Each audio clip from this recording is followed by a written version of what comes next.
आप देख रहे हैं न्यूज नाउ 24/7 ताज़ा खबरों के लिए हमारे साथ बने रहें। दिल्ली चुनाव के लिए पार्टी का घोषणा पत्र जारी होने के बाद कांग्रेस सांसद जयराम रमेश ने कहा, गारंटी का मतलब है कि यह जनता का अधिकार है।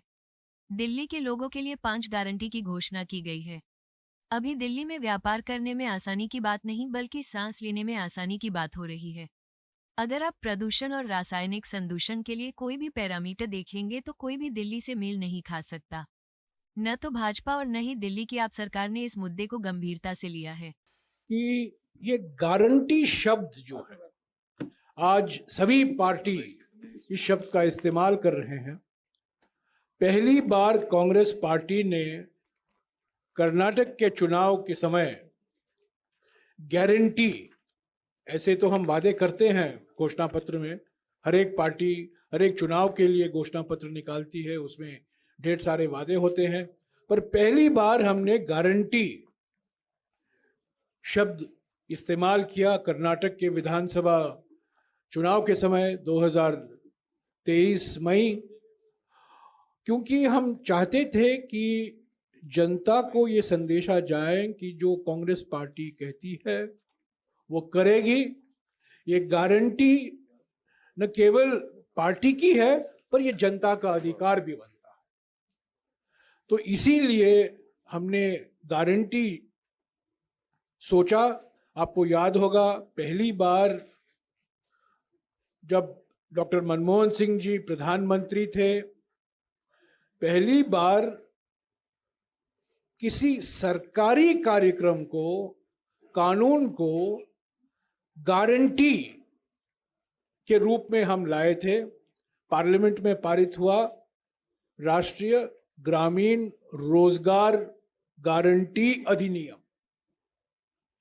ये गारंटी का माने ये है कि ये अधिकार बनता है जनता का, और अगर वो जो वादे किए गए हैं वो पूरा नहीं होता तो वो न्यायपालिका जा सकते हैं।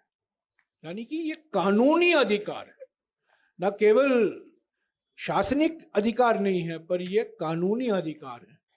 तो ये गारंटी शब्द अभी सभी पार्टियां इस्तेमाल कर रहे हैं, और दिल्ली के चुनाव के लिए कांग्रेस पार्टी ने 5 मुख्य गारंटी दी है, उसकी घोषणा भी हो चुकी है, उस पर काफी विचार भी हो चुका है कि दिल्ली में अभी ईज ऑफ डूइंग बिजनेस नहीं, यानी व्यापार करने के लिए आसानी की बात नहीं, पर ईज ऑफ ब्रीदिंग महत्व रखता है। यानी कि सांस लेने के लिए अभी हमें आसानी करनी है। Ease of breathing, ease of doing business नहीं, ईज ऑफ जुमलाबाजी नहीं, पर ईज ऑफ ब्रीदिंग।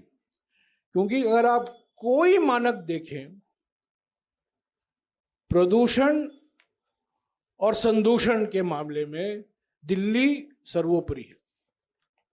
हमारे देश में प्रदूषण को लेकर, संदूषण को लेकर, रासायनिक संदूषण को लेकर दिल्ली का कोई मुकाबला नहीं।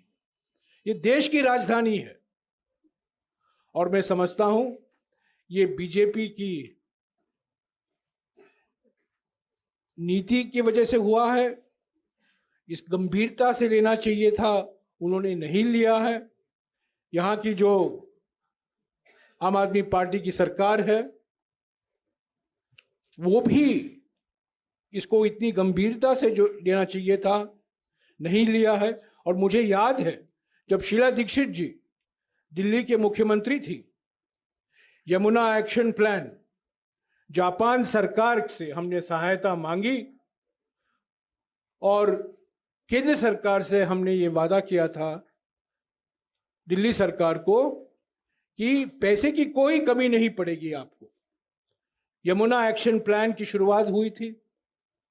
पहली बार किसी महानगर में 7,000 सीएनजी बस लगाए गए।